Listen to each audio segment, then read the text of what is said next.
Welcome to the main event. Happy holidays. Happy holidays. Welcome to the main event. I be your host, Main Event Fro. We're about to talk about some wrestling, man. What went down on Monday Night Raw, what went down on NXT, and more. You're new to the channel, hit the subscribe button, because this is the most unhinged wrestling podcast on YouTube. Yes, sir. Yes, sir. So let me hit y'all with the intro so we can dive right into it. Welcome to Dom. I think I know what you were trying to do. Welcome to the main event.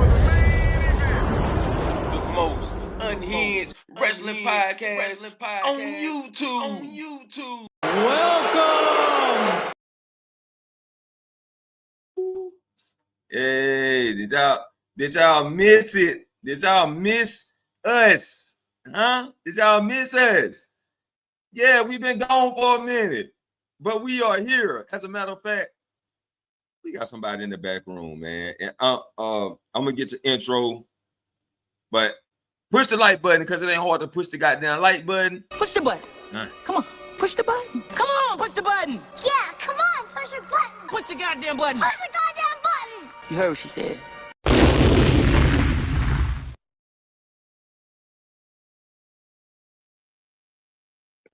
Yes, sir. Yes, sir. We got Taquan in the building, aka Ricochet's Mice. What you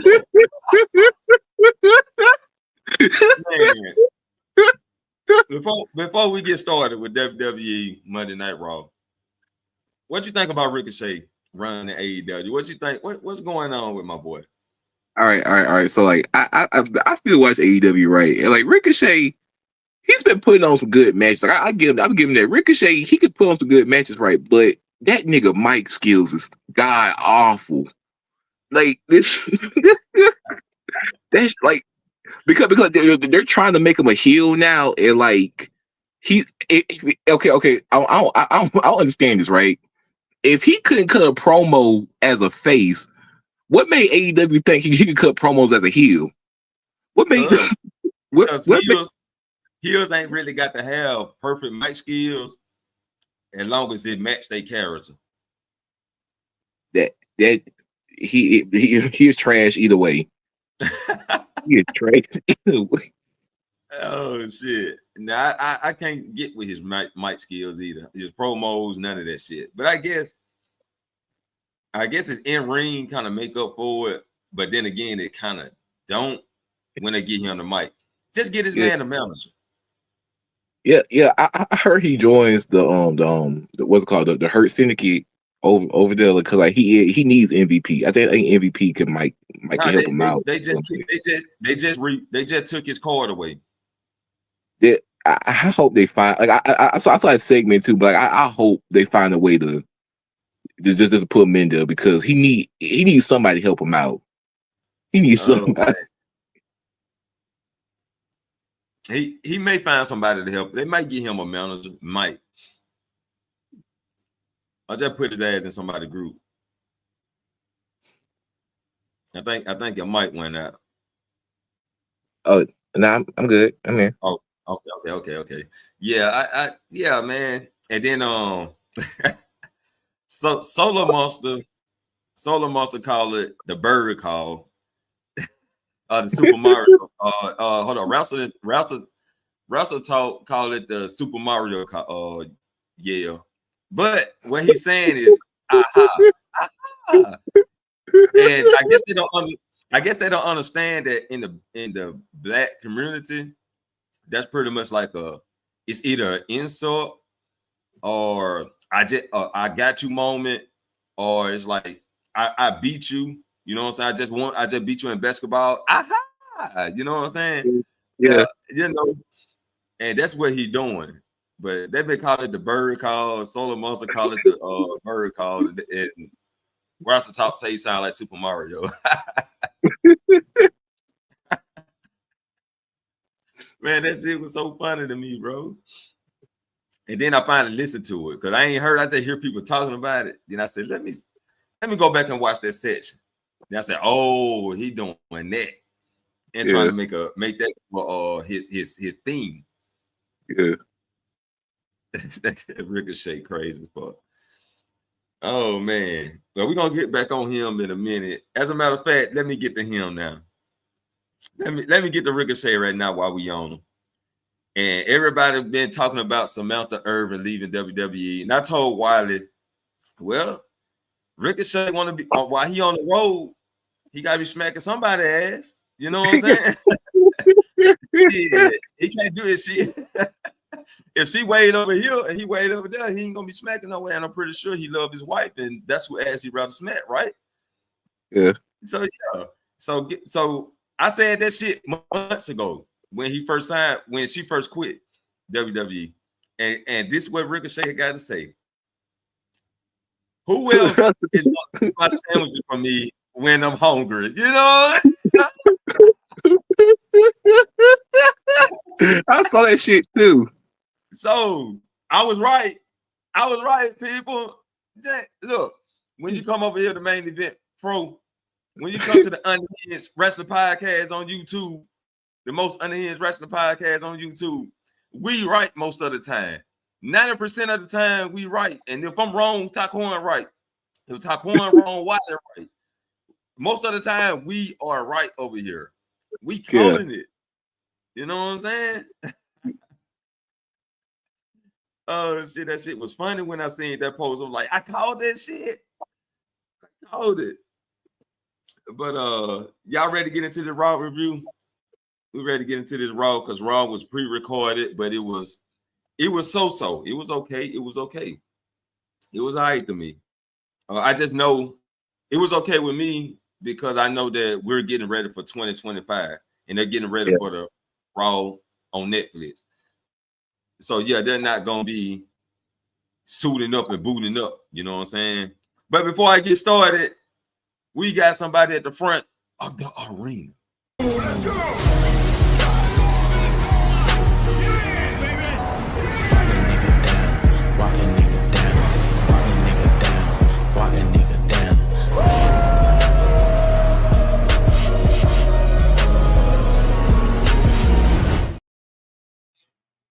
Yeah, what did he? Yeah, what it do, man? I missed that shit. You ain't the only one. Oh shit, but it's been a minute. Yeah, it has. Happy holidays to all y'all. Happy holiday. We just got to getting on Ricochet ass, man. You got anything to say about Ricochet, Wiley? What happened to Ricochet? Oh no, we just were getting on his hold up, let me take this down. I don't know if you've seen it yet. Hold up. Yeah, I sort of missed it when I came back in. Taquan name, right?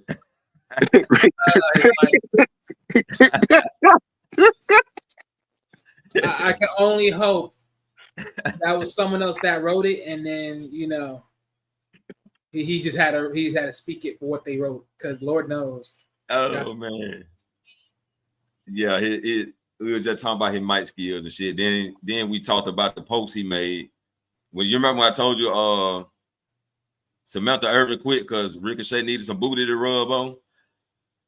Oh Lord, what did the post say? So that's the one I seen before I came in. Who else gonna make my sandwiches for me? This nigga.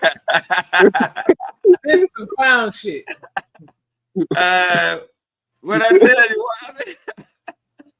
You better get in that damn kitchen and cook your own shit, goddamn it. Oh shit! I told you, man. He's saying he's talking about food, but we know what he's talking about.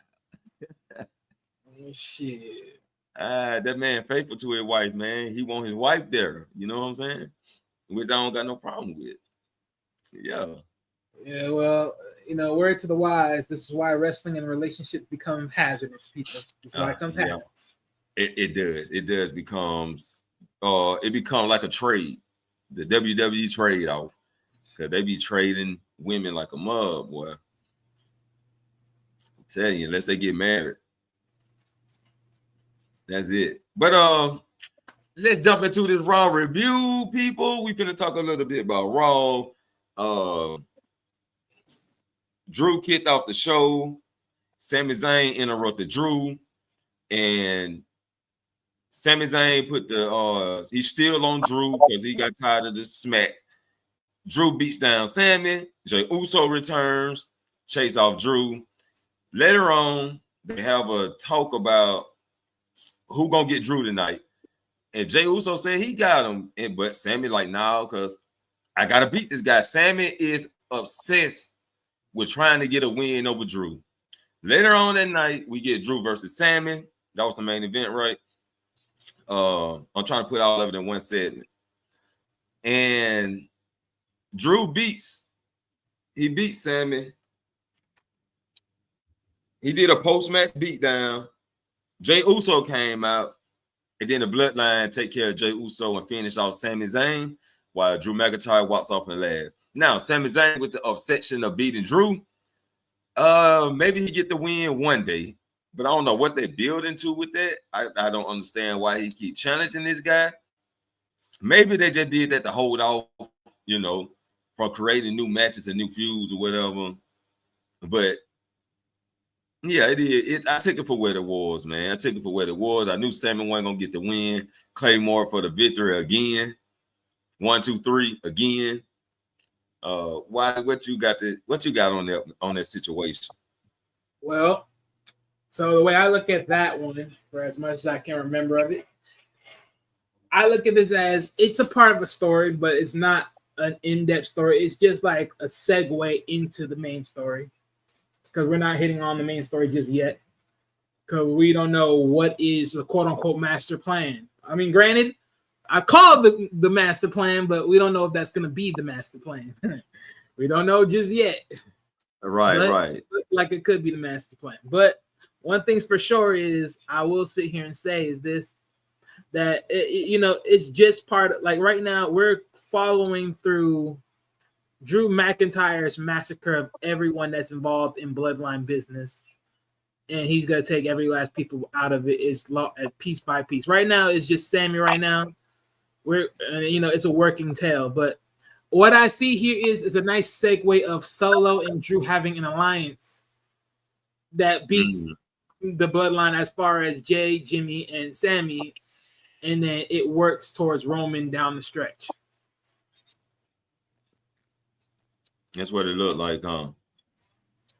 At this point, yeah. And since now we know for sure that both Solo and Roman will have tribal combat within the first year of Raw, aka Raw is Netflix.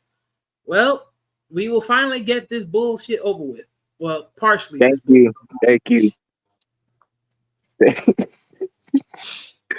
Oh man, this gonna be a rough one, man.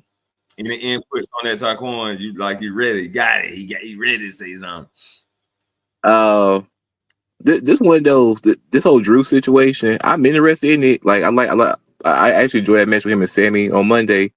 It's one of those wait and see situations for me where like, I'm still trying to see like what's the full plan that they're trying to go through, especially since WrestleMania season is coming up. I'm still trying to fancy book that in my head currently, but yeah, I'm that's all I really gotta say. Like it's one of the wait and sees for me. Like I'm just waiting to see like what's the full plan. I know one thing. Okay. Go ahead. Put this in your ear. How much you want to bet this master plan that I pretty much saw it and now also believe in, which now I put it through the air? This match plan more likely to come after WrestleMania. I think we're gonna truly see the Seth Rollins of old by the end of WrestleMania year. And starting the new year, we're gonna get the hit. We're gonna get that Mr.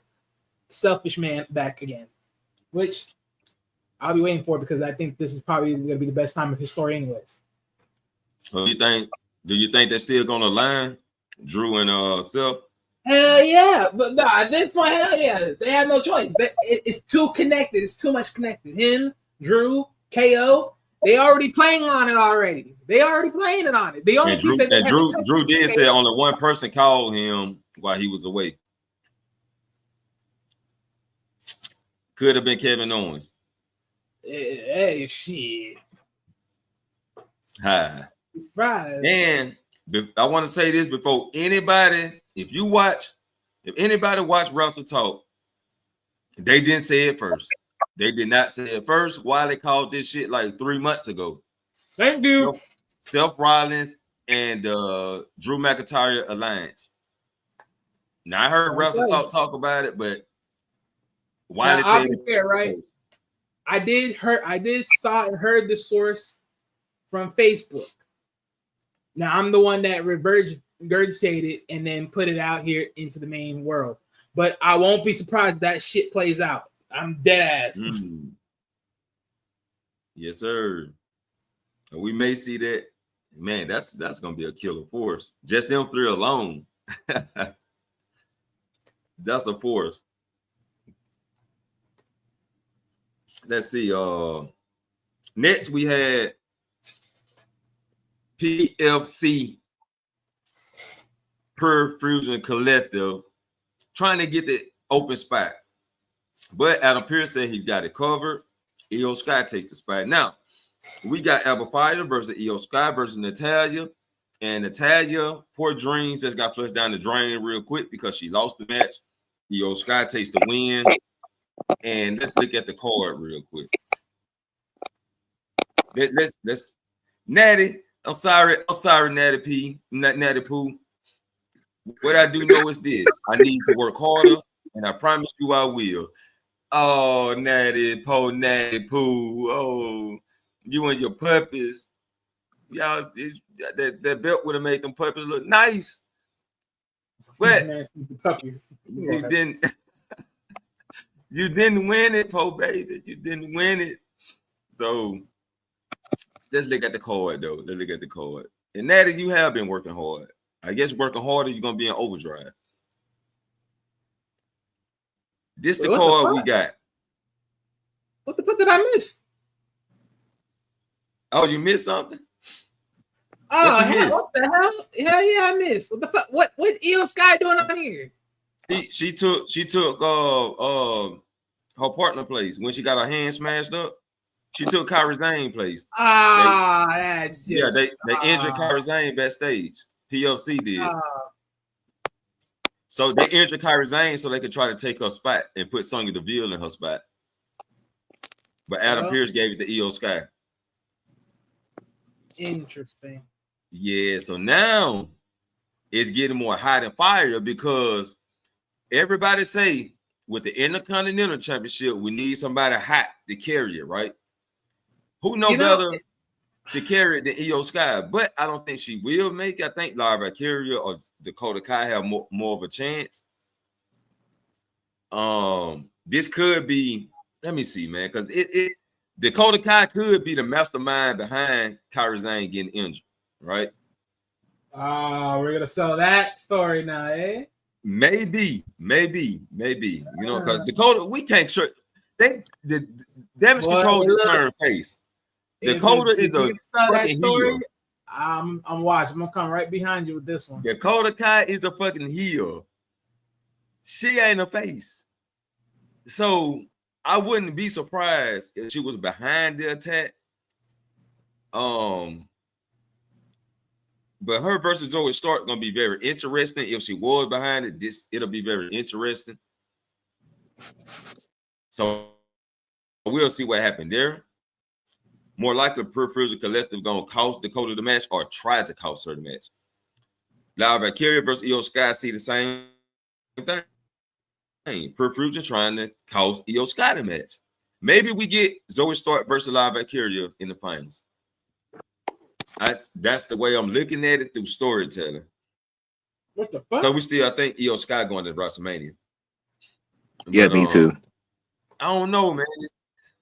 Because I really want Dakota to win it, but I wouldn't mind if Lara Valkyria won it. So my thoughts on this is iffy, man. It's iffy. Go ahead, Wiley. What you got, man?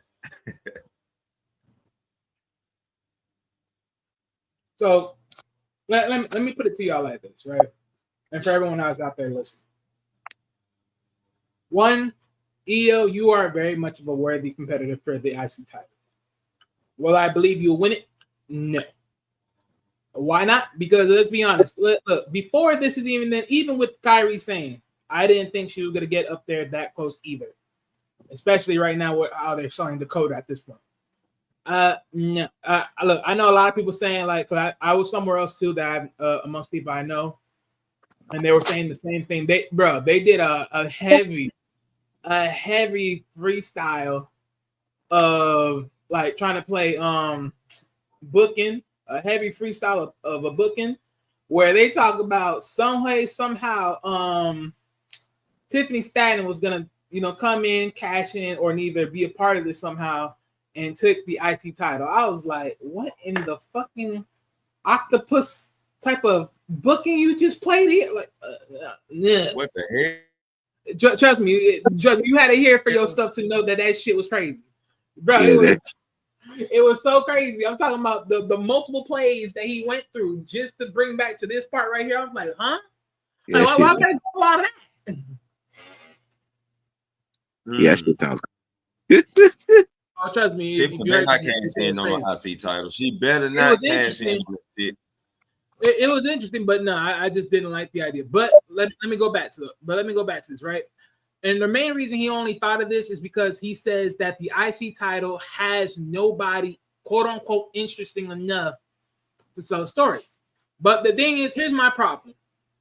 And ladies and gentlemen, understand this. If you agree that any of these women, excluding Io Sky before she even got this match, had no real interest of power movement to really capture the IC title amongst the women, and you say, oh, it's going to be good or it's going to be a great one or anything like that, you just thought, it's all mediocre. All y'all women that are competing for it, all mediocre. Guess what? Blame WWE for that, because at the end of the damn day, when you are on Raw, you're pretty much trump card under freaking Rhea and Liv all freaking damn day with nothing else going on. So, of course, all these women are all trash in visual because they don't sell them to be any more than what they are right now. Underlings, subtitles, small prospects, jobbers. Right. Let's keep it real. None of them are important. Of course they're not. Why? Because they're all being trump card by Liv and Rhea's garbage ass storyline that they're propping up and saying it's the greatest thing ever, which is not. It really ain't. It's the most trash storyline ever. It's dead. It's so dead. And I hope by Raw is Netflix, it ends. Please let it end. Let it die. I'll just by mention. I'll just mention that since they're doing that match on like the first Raw of the new year, I think they're gonna go ahead and get Maria. I think they're just gonna go ahead and pull the trigger. I hope they do, because I'm done with this shit, and it needs to be dead now, because the division, the Raw's women's division, is pretty much dead. SmackDown slightly better than theirs, but even SmackDown in a sense is dead, because I ain't gonna lie, there's not really much people really competing for the title anyways. Right. But then that's main roster for you. They made the main roster's titles dead all around the board. It's so hard. Place you suck. Because of storylines. Much storylines and much crap. But nonetheless, so at the end of the day, but let's focus on where we at right now. I still believe that they're going to put Dakota Kai in the finals, and I think Live by Curious is the next best option for at least what it is, right? And the only reason I say this now is because, let's be real here, right?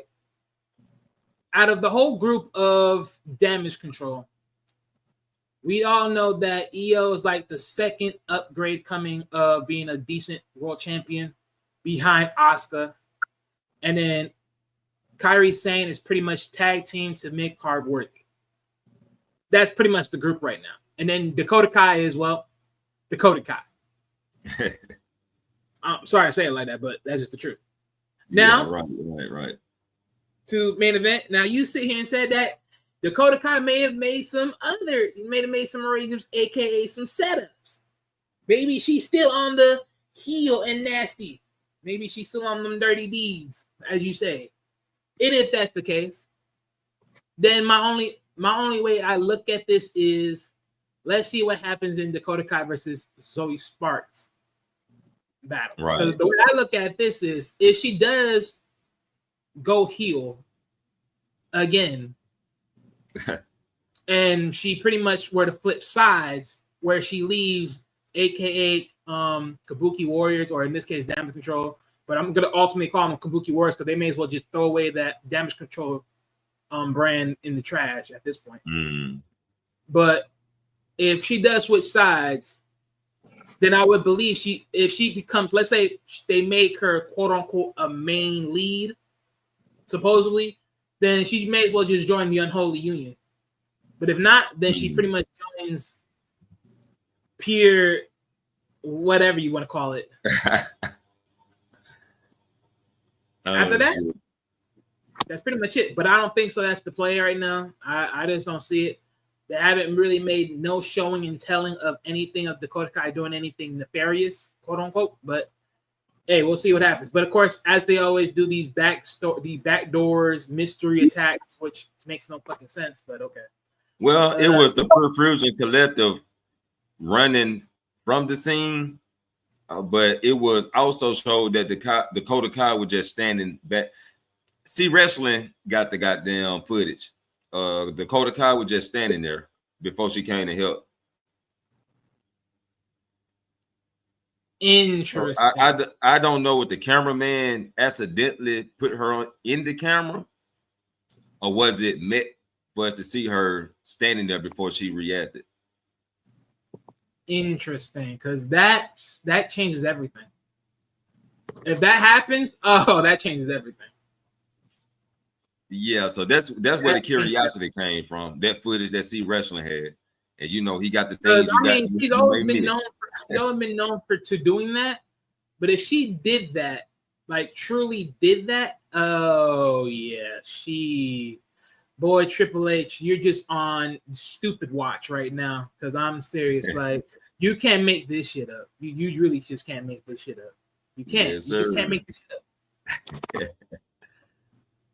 You really can't make this shit up. Taquan, what's your take on this semifinals?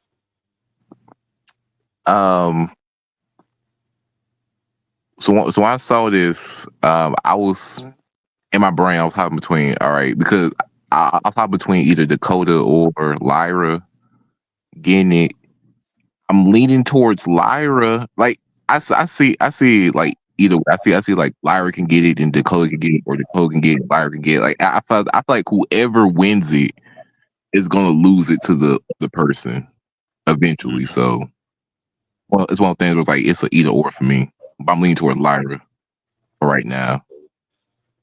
Maybe on next week we'll change my opinion, depending on how the story or the match goes. Okay. Cool. Yeah, I can see that happening. One of them win it while the other one chase it, pretty much like Nietzsche and the Chelsea situation.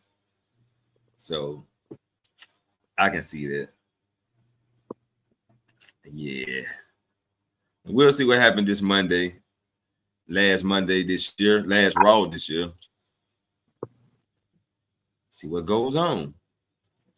We're gonna drop that and talk about the Judgment Day real quick because Finn Balor and Liv Morgan were acting like kids with the disagreement. Hey, JD, I need you to tell Liv, Hey, Raquel, I need you to tell Finn, blah, blah, blah, blah, blah. So my boy Dirty Dawn stepped up and took the lead this week. And he said he's gonna talk to Adam Pearce because he got a plan. Which his plan was to challenge Damian Priest. Damian Priest figured out all the plans, which Dawn should have known because Damian Priest taught you. He taught you, Dirty Dawn, how to be dirty. So Damian Priest figured it out that JD was Santa Claus. Carlito was under the ring, but Finn Balor came out of nowhere and they took advantage of Damian Priest, beat him down. War Raiders come to save Damian Priest. So now we got Damian Priest back in the Judgment Day Vortex along with the War Raiders because we got 3-on-3 match next week. God damn it. And they just keep doing Damian Priest like this until Damian Priest and Finn fight this shit out one-on-one in a stipulation match. God, yeah. Fuck So let's say Taco One. Go ahead, Taco One. I'm sick of this shit. Shit.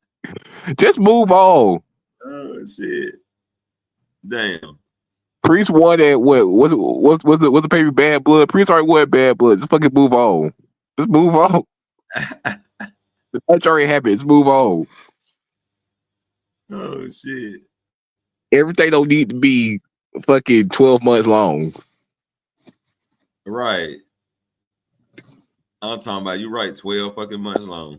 We need more. We need more just like one match, that's it. We need more of those type of stories, all right? Everything don't need because like the funny part is like back like years ago when Vince was still in charge, I used to complain about no long-term booking, but now with Triple H, just too much fucking long-term booking. Too many of them, man. God damn. You don't need to be like, long. Everything ain't got it ain't so. Say it ain't so. We need some more just one and done. Just this pay-per-view, that's it. Maybe we'll come back. Everybody gonna be long term. Yeah. That's crazy. Yeah, man. So now they got the War Raiders in the midst of this shit. So this feud with the War Raiders and Judgment Day just gonna go on. We ain't gonna defend the titles against nobody but Judgment Day until they win them back. It's bullshit. Wiley, what you got for me on this situation?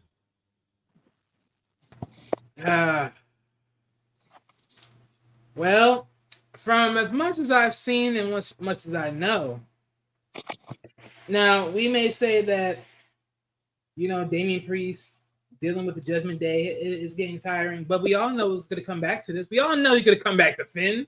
We all know. We all know what's going to happen. We all know. And why? Because guess what? Who did Gunther pin? Did he pin Damian Priest or did he pin Finn? Yeah, he pinned Finn. That's what I thought. Okay. Right. So we right back to square one. But the thing is, interesting twist. Right back to square one with Damian Priest possibly teaming up with the War Raiders. Interesting. I mean, when you really think about it, I actually like this idea. I ain't gonna lie to you. I actually like this idea. I like this team up. I actually do. I like this team up between the three of them. Talk about it. Elaborate. War Raiders, Damian Priest. It gives you a nice sense of good darkness reigning over the world that's going to punch you in the face in the most devastating way. It gives me a good taste of that. And I like that idea. And it may work even further in a heel turn if they ever were to still be a team at that point in time. So I actually like this. To be honest, the Judgment Day actually created something good this time. A new team. So I get you from right. It is a cool team up, but I'm not excited because I know as soon as the shit over, they're gonna split. Let's be real. They might. They might. It may be just temporary. It is what it is. But It's temporary. But think about it. If this were to stick between Damian Priest, War Raiders, then you got Rhea. That is pretty a nice dark alliance. That actually that got flavor in a nice, unique way. I can dig it. But knowing WWE and their stupid asses, they won't motherfucking bounce on it with they dumb asses and Triple H slow ass. That he can't see shit. He can't see shit. He don't know what he's doing. He don't know what he's doing. You know what? I don't know, man. When 2025 come in, I swear for God, if the stories don't motherfucking act right, I'm gonna motherfucking hold a petition. Bring back Vince. I'm gonna put out hashtag bring back Vince. Bitch, watch me say it. I'm gonna trail you right. God damn, the bring back Vince movement. Sadly, sometimes you gotta shake the hands of the devil, and sadly, Vince is that devil.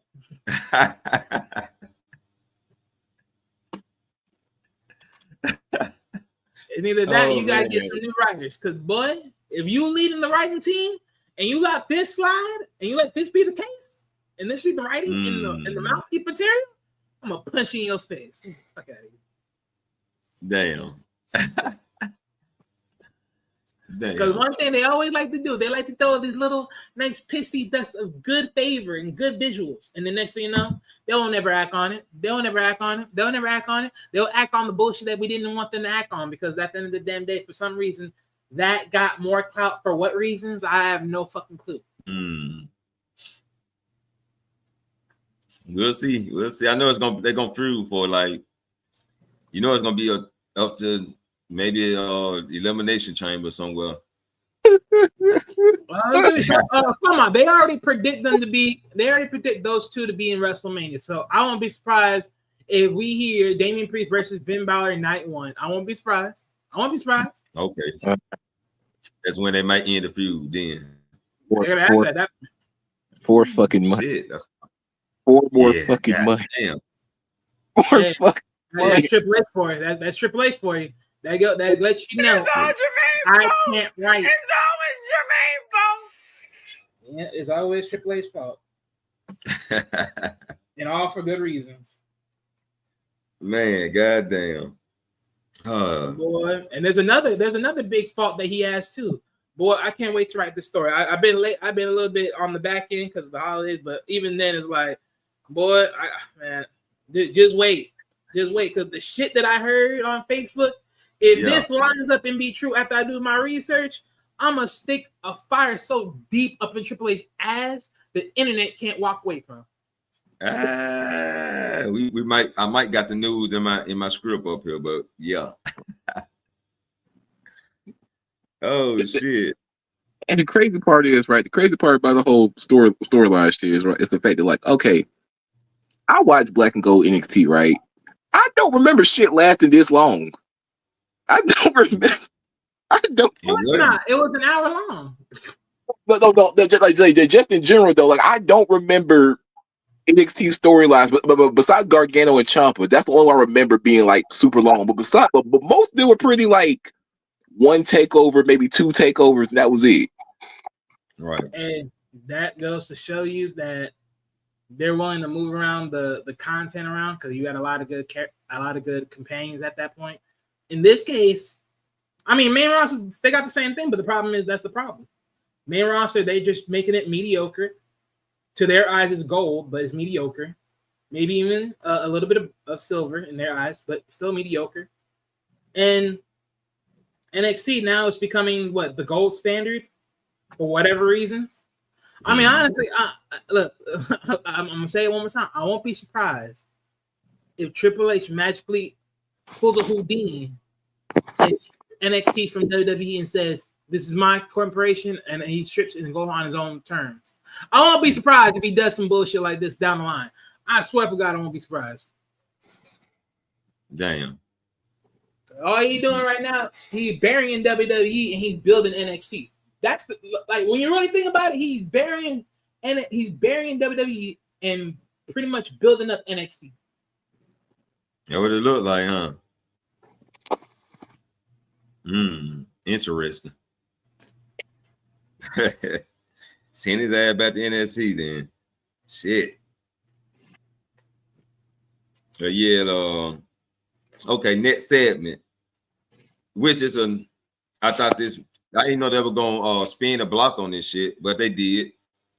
Chad Gable versus Tozawa, and he'll be facing Otis, finally facing Otis. But they did say something interesting a week ago. The Alpha Academy said something about recruitment, right? That was interesting. They said it and dropped it. But I was thinking, since Chad doing these post-match ankle locks and shit, maybe him versus Otis, maybe the match don't even finish. Maybe they just beat down Otis and Alpha Academy new recruitment come out. And we get what's Otis tag partner name? I forgot his name, but that would be interesting. But yeah, maybe he comes back. Maybe he's his return. Talk about Tucker. Oh, okay, yeah, Tucker. Tucker, yeah. So maybe Tucker comes back and joins the Alpha Academy. That's random.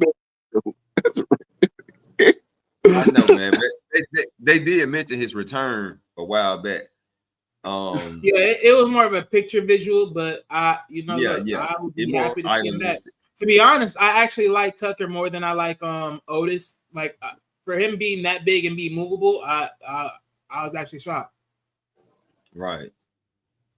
But don't be surprised if they get a new recruitment, because they did say something about recruiting. If it's not Tucker, maybe it's someone else. So we'll see. My only thing is, though, if they do get a new recruitment, I hope they drop Alpha Academy, because honestly, it just doesn't fit. It don't fit Otis CeeLo, to be honest with you. Right. Yeah, they do need to change the name. They do need to change the name. They just kept it because they didn't come up with nothing else. So. Well, yeah, I mean, don't get me wrong. Like, it fits for pretty much the idea of who they are, in a sense. Like, okay, because other than NXT, what Otis really done on the main roster? I mean, you got Money in the Bank, but you didn't really use it, and pretty much ever since then, you haven't really been anything. So it's like, I get it amongst all three of them, but it's like, yeah, let's be real here. Like, that shit's a joke. That's just a jokish name. Like, y'all gonna have to switch it up to something else, because it ain't what it is right now. Right, you ain't got a coach for the Alpha Academy, so yeah, it's time to switch the name up on that.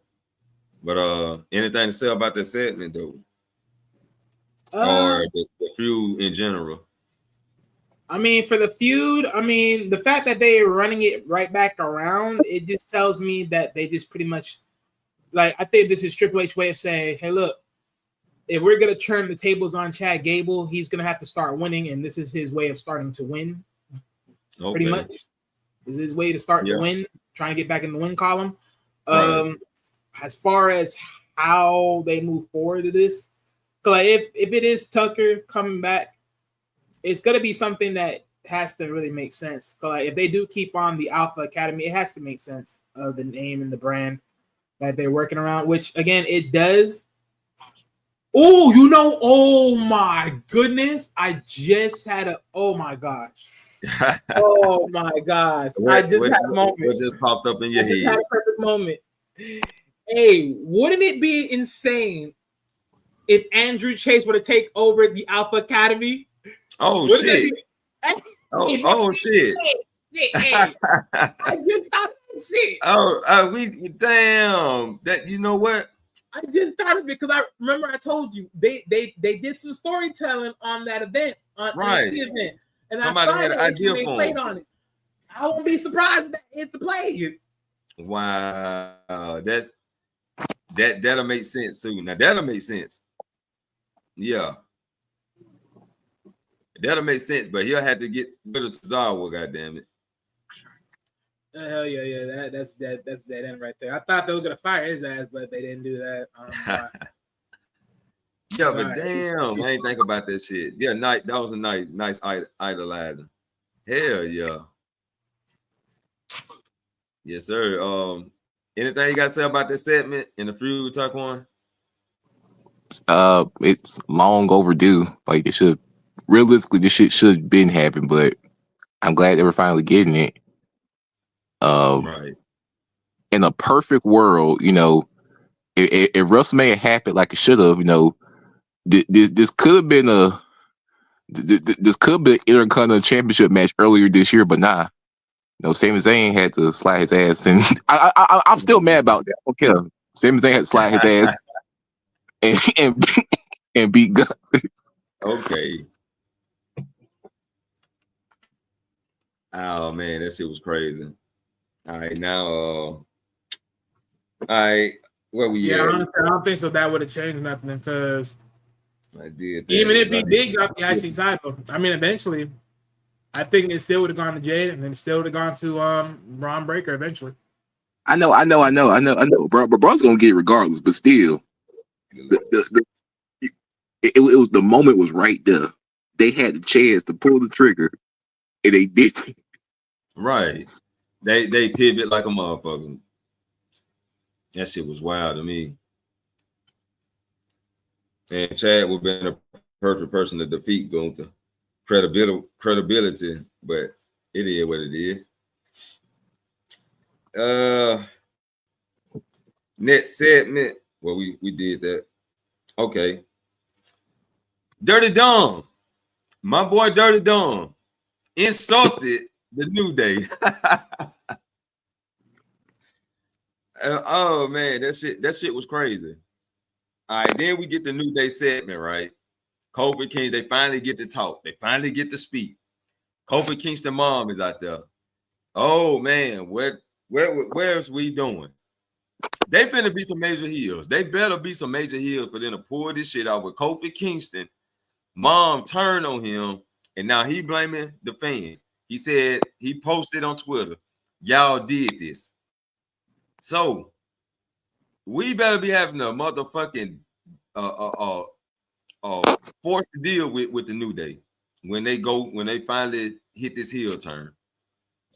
I mean, they heels, but when they finally make their mark in the ring, I'm talking about these boys better be motherfucking ruthless, cheating out the ass. Yeah, I'm talking about chairs and candlesticks and all of that. These boys better be doing some damage. And I wouldn't be surprised if we get the New Day versus War Raiders at WrestleMania for the tag titles. I wouldn't be surprised. But they better make these boys a hit. So, Wilder, what you got to say on about the New Day and they segment? Another story that I want to flame into the ground when I get my time to do it, because again, I'm backed up on that just as well. But one thing I will sit here and say is this: for the story, for where it at amongst that particular moment, WWE even fucked up that moment. Because I ain't gonna lie to you, if it was me, I would have had Kofi Kingston's mother slap the shit out of him just to give extra pop. It makes more better fucking sense. I think that was the plan. But she didn't do it. Well, it should have been done. Fucking plan. It should have been done. I think she couldn't do it. She couldn't make herself do it. Well, I guess not. But shit, I'd have been like, man, you. Lord have mercy. I'd have been like, bitch. I'd have been like, I'd have slept. I was waiting on it too. I was waiting on it. Like I would have been happy. No, matter of fact, screw that. Scrap that. I would have been happy. She grabbed the mic. She got the mic first. Said what she had to say, like, you're not the man I raised when you were growing up, and then slap the shit out of him. Then that would have made some sense. No, we didn't go that far. It's just disappointment, you know. I can't do this. I can't hug someone I didn't raise. I didn't raise you to be this way. and all this other stuff. Mm. I guess I'm gonna let it go. It is what it is. I just wanted a little bit more extra to it. You got to put a little. It needed that. It needed that extra. If you're gonna be bringing someone's peoples in, like literal people, I don't know if that is, but I'm pretty sure it may as well be. But you're gonna bring literal people in, you may as well put the extra kick in it. Right. She's stupid. I think that was the plan. I think she couldn't make herself do it because it looked like she was about to do it. But that's all good, but that's what I'm saying. Like even if she were to switch it up to the mic, like okay, just say just speak the words and just keep it going. You could have did that. Right. Oh, that shit just got a character to play that shit. That can make it happen. You got a character to play that shit because that. Yep. Anything to say about that segment, Talk On?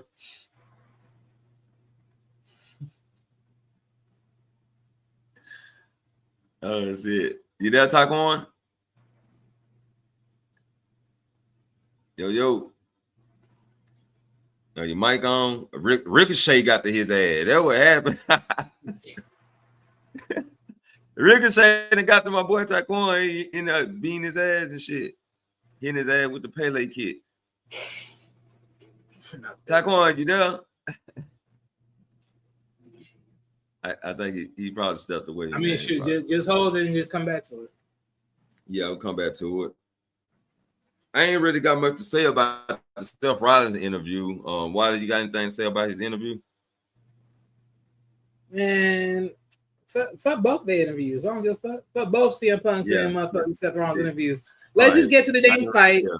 Yeah. So Seth Rollins will stop crying like a little bitch, and we can get moving on.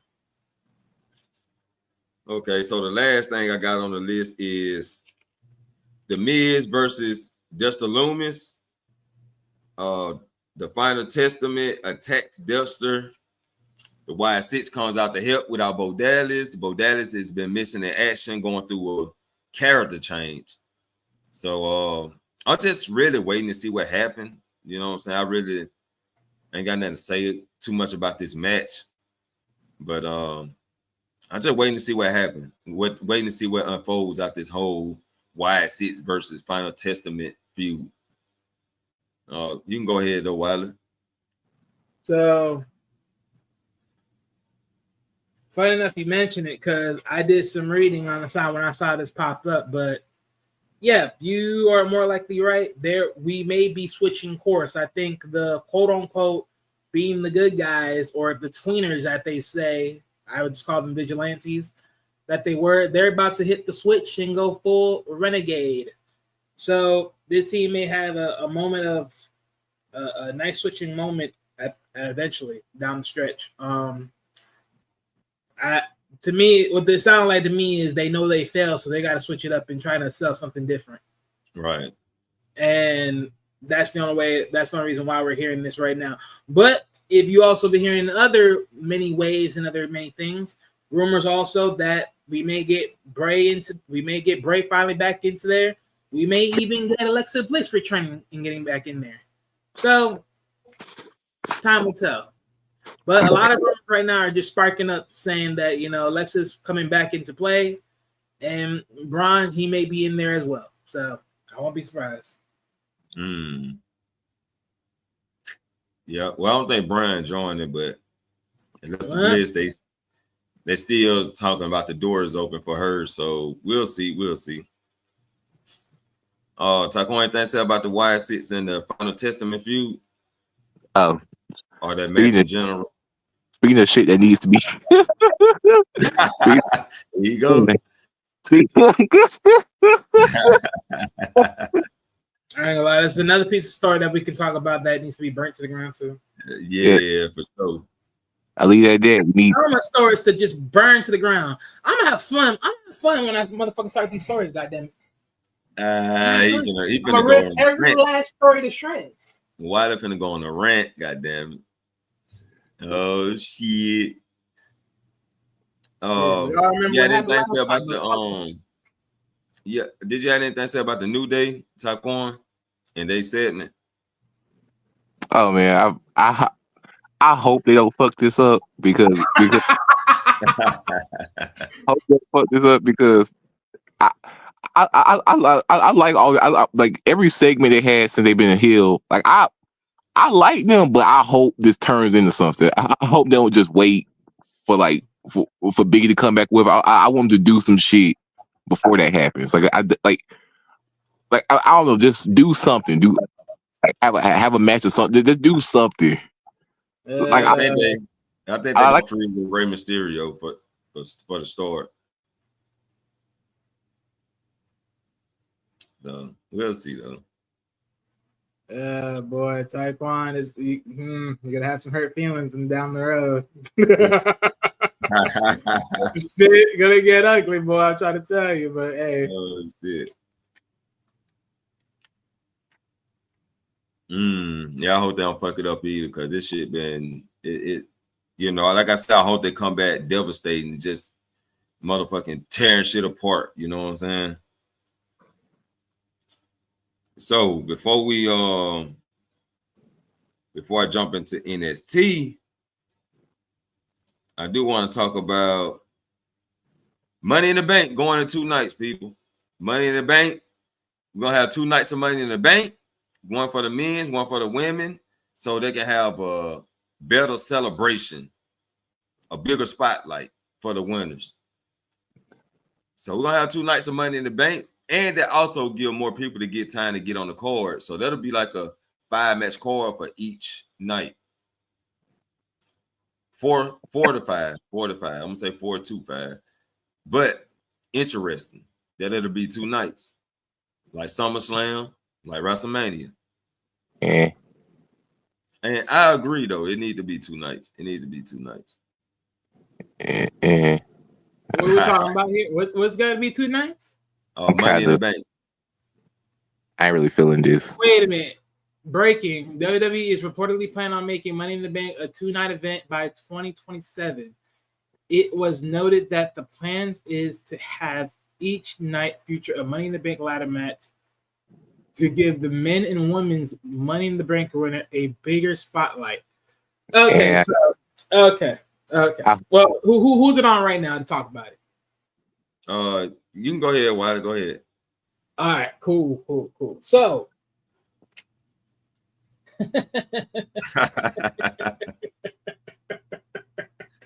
we're gonna have night 1 and night 2 of Money in the Bank, so we can give the men and women a bigger spotlight for winning the Money in the Bank briefcase. Yeah, you know, I remembered, I don't know, the past Money in the Bank where y'all gave the spotlight to one person, and guess what? You instantly let them ruin the freaking Money in the Bank cash-in when they could have been gave to somebody else. Fuck you, hell no, kiss my ass. Yeah, I'm not really feeling this.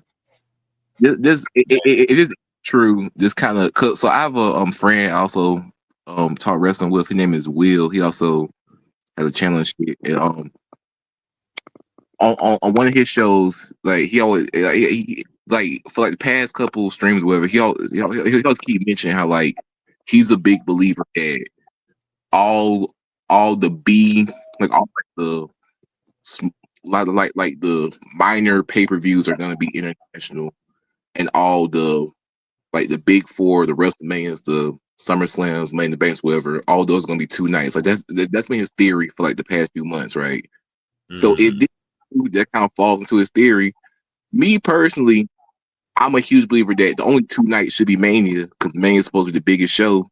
Everything else don't need to be 2 fucking nights, all right? Like I don't need a 2-night SummerSlam. I don't need a 2-night Money in the Bank. I don't need a 2-night Royal Rumble, 2-night whatever. I think it should stop at Mania. I mean, that's look, my personal opinion. Yeah. Look, I'll say it like this: to take personal view out and just looking at it from their perspective, I would agree with this idea if the fucking product was actually good, you piece of shit. If the dang product was good, then you had me. You got me sold. But that's the problem with your bald-headed, narrow-minded ass, favoritism having. Man, don't get me unhinged up in this bitch. I just lost my mind. Let's go. Let's motherfucking go. You sure enough ain't gonna like this next one then. Oh, You Lord. showing up ain't gonna like the next one. So, people, it's not official. It's not on. It's on paper right now. It's on paper right now. Do I agree with this? No. Hell no. And I say it But like this. Wiley got the first take on this right here, though. John Cena versus Logan Paul at WrestleMania.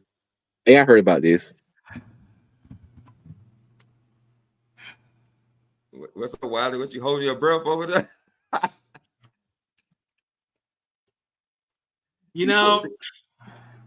I'm saying like this. So earlier, I like just a moment ago, I literally just said if it's on paper, more likely it's already done in their minds. Fuck the bullshit.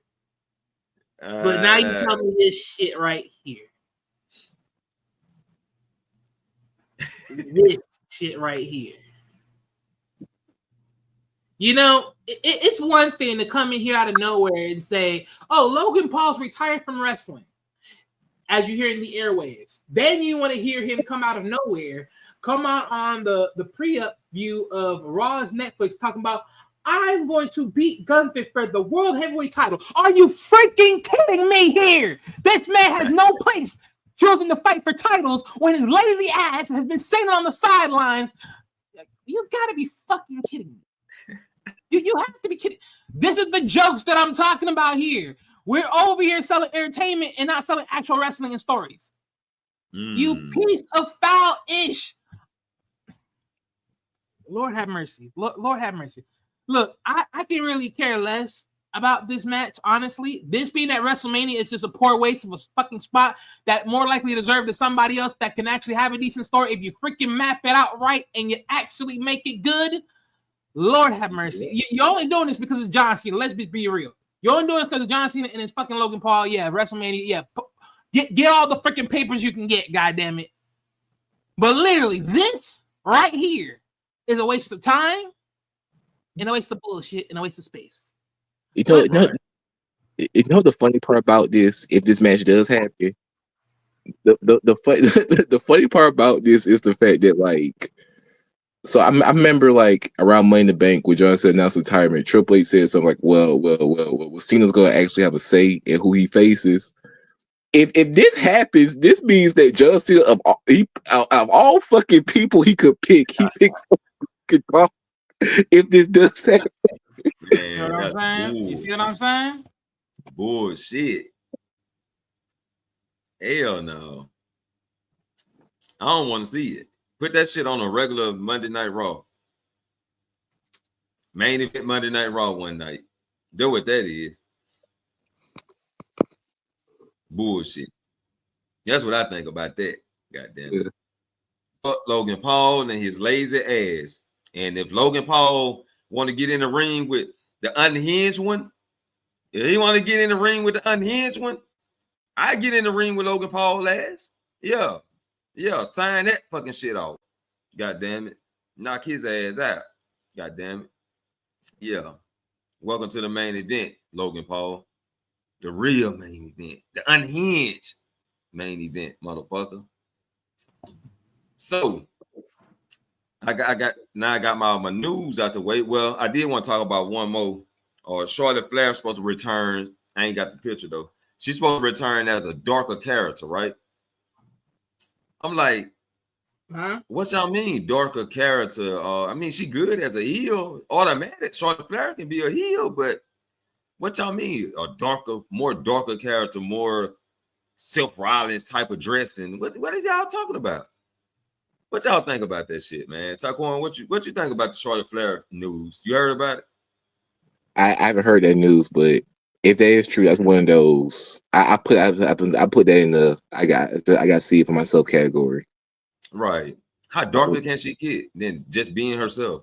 Why do you got anything to say about that news? So, what you're trying to tell me is Charlotte Flair is going to get a more darker, quote-unquote, edgier image when she returns? Right.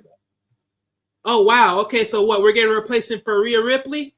What the frick are we out here doing? What is this? Now it went from princess to now dark abyss. What?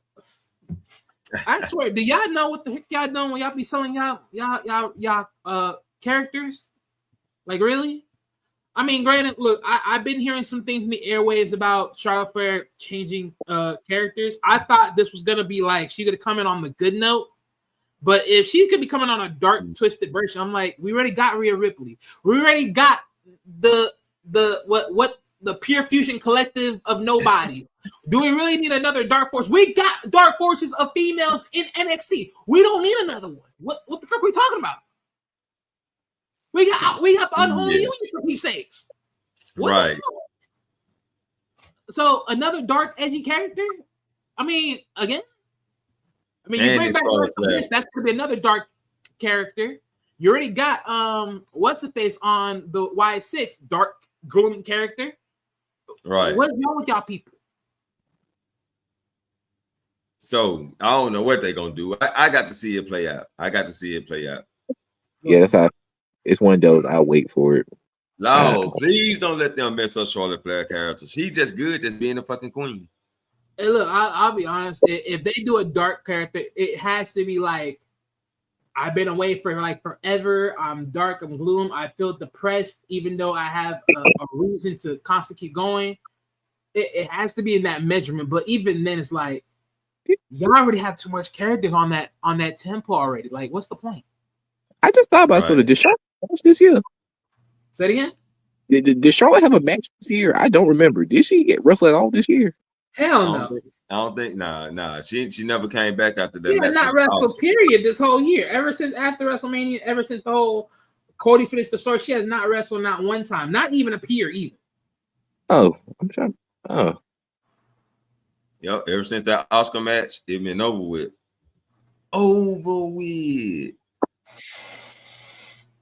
Yep. All right. So now I'm ready to dive in some NXT. Some of this NXT, baby. You know what I'm saying? There's some bullshit in that too. Yeah. So now the first match kicked off with Stephanie Bakir versus Cora Jade in an average match. Cora Jade was escaping the booty bounce. She escaped it twice, but Stephanie caught her with the booty bounce. You know what I'm saying? After Stephanie puts away Cora Jade, Kalani attacks Cora Jade with the candlesticks, going crazy. Stephanie pulls her back. They go in the back room. Stephanie was trying to calm Kalani down. Lola Vice tried to calm Kalani down. Kalani says, y'all are hypocrites because y'all got y'all revenge. Y'all got into feuds, kept going after people. When I do it, it's cool when you do it, but it's a problem when I do it. That's what Kalani was saying. And then Kalani snaps the fuck out, challenges Lola Vice next week. And she's going to a darker character. Kalani came. I'm Did gonna. y'all see it? Did y'all see it? So yeah, I saw a segment. I got a segment. I'm about to keep it short. All right. You never ate from the Ricochet's max skills. Yeah. All right, I'm gonna be nicer because she's still in developmental. She's still pretty new compared to Ricochet, almost 20 years, right? So I'm gonna be nicer, but there's not much of a difference between Ricochet's max skills and Kalani Jordan's max. Not much of a difference. Wait, you saying that Kalani Jordan is going heel? Yeah, I don't know. It's like she snapped. Oh yes, yeah. I'm gonna have to go watch because I ain't gonna lie, I haven't been too up on everything. Like I don't know, bro. She snapped. When I say she snapped, it was like y'all motherfuckers, y'all finna get off my back, or I'm gonna get y'all too. That's how it was. You know what I'm saying? Okay, so she followed her boyfriend's footsteps. So she go actually, it's because she won't Cora Jade, and they telling her no, you don't need to go that direction. So and she like, okay, so it's cool when y'all want revenge on y'all peoples, you know what I'm saying? But when I do it, y'all saying it's a problem when I do it. And she was like, she tired of this shit. You know what I'm Well, saying? hey, look, I say it like this. Well, pretty much then she'll be a tweener, as they say, aka a vigilante. I'm like, let's just say it like that. Right? She'll just be a vigilante. You know, eventually, depending on how it turns out and how it plays, we're gonna play this safe. Let's see how it looks like when we let her go unhinged. Let her get a little taste of that blood. You know what I'm saying? Let's see how it goes. And then from there, we'll turn her over to the dark side. We'll see how this works out. But I don't know if they're gonna really go on that. Really, I don't know if they're gonna pull the trigger, but she do face Lola Vice next week, which Lola Vice is a face right now. Kalani is a face, so we're gonna see how that match turns out. Yeah. And it really looked like they're rehatching the Lola Vice and Jada Parker situation.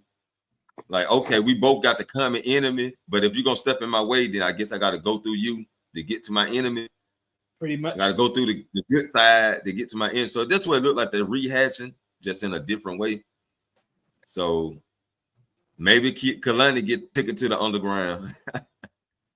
That's I ain't gonna lie, that's being tiring. Man, yeah, right. All of us gotta keep on winning in the underground, and sweetheart, that you just can't win, period. Right. Yeah, they really with Stephanie and Julia coming, really put Lola Vice in a step down moment. They had to bring her down. Choice. And it stopped Carmen Petrovic push. So yeah. What push did she really even had? Yeah, Carmen was on her way. Oh, you mean Carmen Petrovic? Let me see. Carmen. Yeah, Carmen. I thought you were talking about someone else. I thought you were talking about the other chick. Now the one you talking the one show ass on Instagram, Nikita. No, not her. I was talking about Surfer chick. Solo. So Rupa. Oh no, so Rupa wasn't really. I mean, she was. That's what I thought in my head. Like you was actually saying. I was like, wait, what she got going on? Nah, they had their eyes on Carmen. They were they had big words on her for a second, and then soon Julie was coming. Oh, they forgot about her ass. I mean, honestly, they didn't really had her eyes on her, really. Not on top, but she was like, you know what I'm saying. They had their eyes on her for a minute, but now she was a growing prospect. I mean, I can see her being a growing prospect to take the North American, fine, but I didn't see her being anything. Right, that was really before the North America got introduced. They was talking about, had their eyes on that shit. But it is what it is, and hey, you got better people, you got better star power, so down the card you go. Yep. Well, they all had to be down the card eventually, anyways. So we did get this match. Some people got to lose for the other to win. So, Alexis King versus Charlie Dempsey was a crazy ass match for the Heritage Cup. It was even out until William Regal gave Alexis King the brass knuckles. Alexis King told William Regal, "I don't want this. I don't need this," and William Regal. Still on Alexis King, stole on him. So William Regal still on Alexis King, knocks him out. Alexis King dropped the brass knuckles. Charlie Dempsey picks up the brass knuckles. Referee turns around, sees the brass knuckles, disqualified Charlie Dempsey, thinking Charlie Dempsey used the brass knuckles. Alexis King is your new Heritage Cup winner, total carrier, whatever. They tried to interview Alexis King about the situation, and he dodged all the fucking questions. Didn't want to answer shit. But hey, it is well. I don't even like the Heritage Cup, so yeah. Taquan, you got anything to say about that? Yeah, it was cool. I like the ending was funny as hell. I like the ending. Ending killed him there.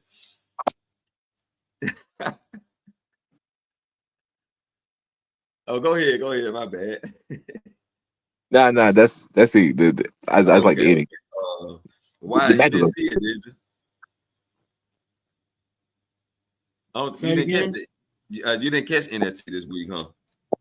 I didn't catch that part, and I didn't see none of the replays pop up on my feed. But for what you're telling me, that is probably the most goofiest of the whole card. Like literally, you're given the opportunity to use it. You don't want to use it. You get punched in the face for it, and then you get disqualified, but magically you get to win the Heritage Cup. Okay, I didn't know that was able to change even with DQ. Okay, fine, interesting. Right, I ain't know either. So they disqualified Charlie Dempsey, and I was like, okay, so he still keep the cup. Nope, they gave it to Lexus King. And then he has no answer other than he pretty much took the cup and left. When they questioned him about it, when the interview they tried to interview him, she was like, so did you have any? Then he stopped her. Then she was like, okay, so what did you think about it? Then he stopped her. Then she tried it one more time. Then he said what he had to say, and then he walked off. So every time she tried to ask him a question, he'll cut her off. Yeah, that's what I take as a funny interaction. I don't know what the fuck that was about. Honestly, when you said that story, I'm just like, oh, so William Regal went heel and chose Dempsey and yeah, but no, but not the way you sold it. That was not the idea I was thinking of. Okay, well, let's move on to the next one and slide that to the left. Okay, thank you. Okay, all right. So we got which we're gonna have a triple threat next week between these people because it was crazy. Now here's the bullshit. This is the bullshit. This was crazy. Fatal Influence versus the Holy Union. Wrong BS. Sorry about that. Okay, yeah, still some bullshit though. I ain't even who won this match. I didn't see who won it, but or did I miss it? I think Fatal Influence won. I'm not for sure. I was doing some more shit. Anyway, the Porter's girl were watching. Gigi, Tatum, and Shotzik pulled up.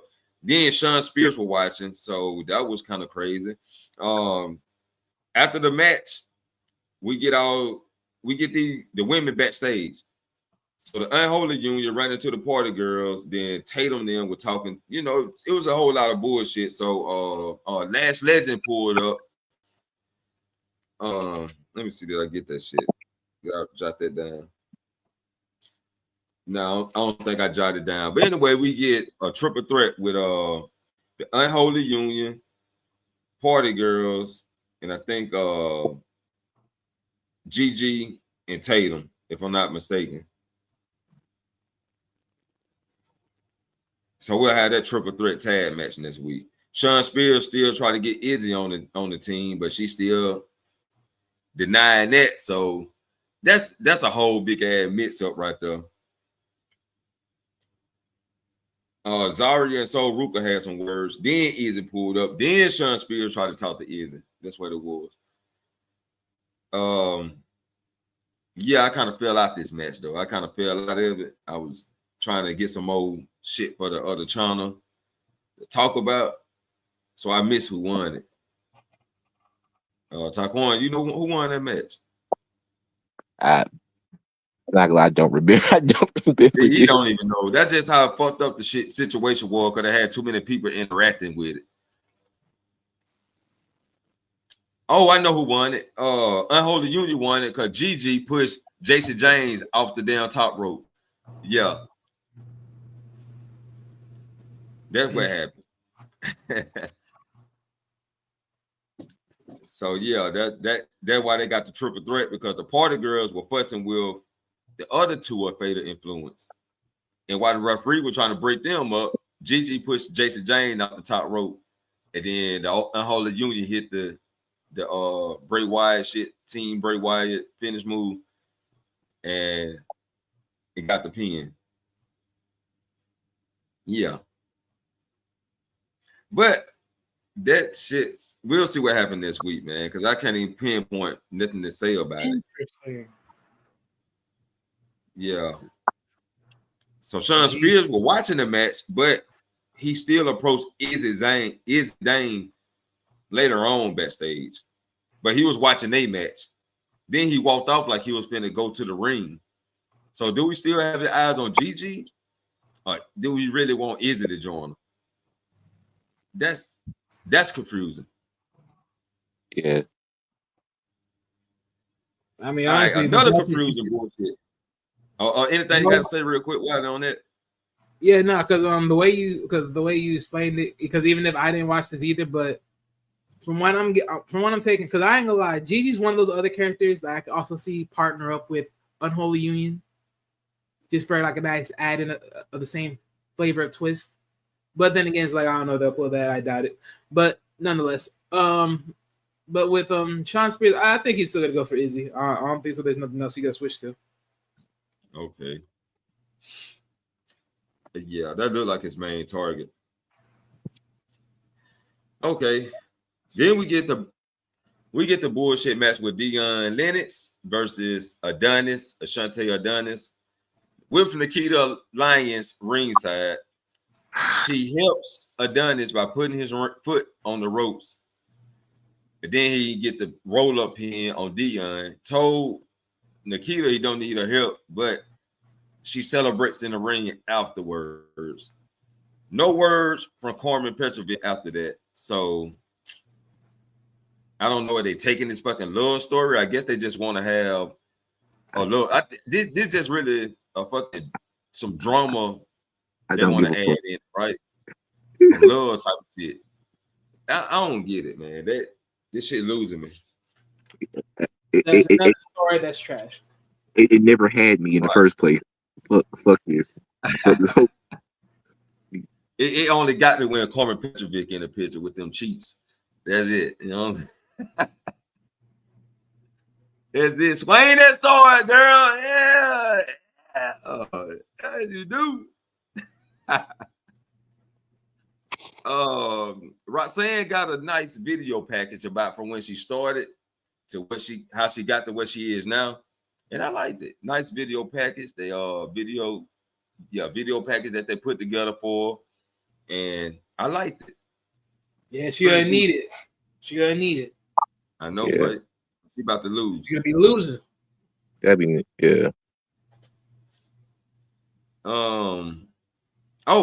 this is good shit right here.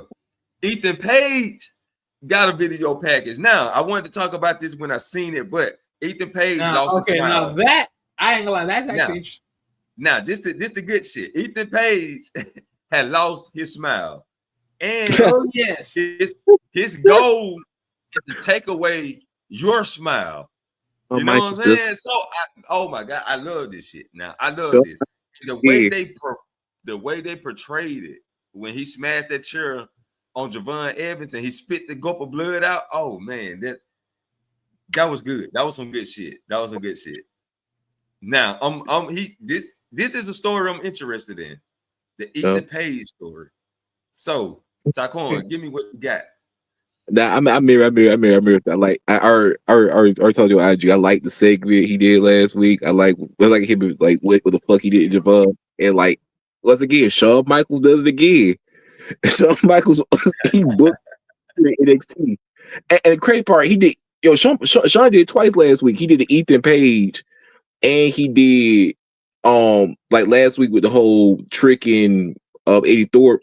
The way that match ended, him and Triple H had a match on like an episode of Raw that ended the same way. Right. Yeah, I remember that.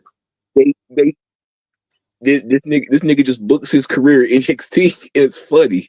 Like, I don't think it was funny. But it's good shit though. It's good shit. Wiley, what you got to say about the Ethan Page taking these smiles away?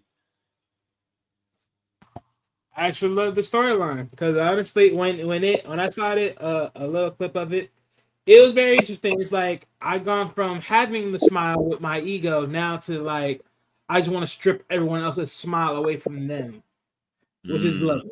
I ain't gonna lie. Now he's getting into his sinister mode. I actually like this part. So this is good because personally, he is the top heel right now in NXT. So yeah, right. Oh yeah. I'm loving it. Now, we get into the main event of the wrestling. It wasn't the main event of the show, but the main event of the wrestling.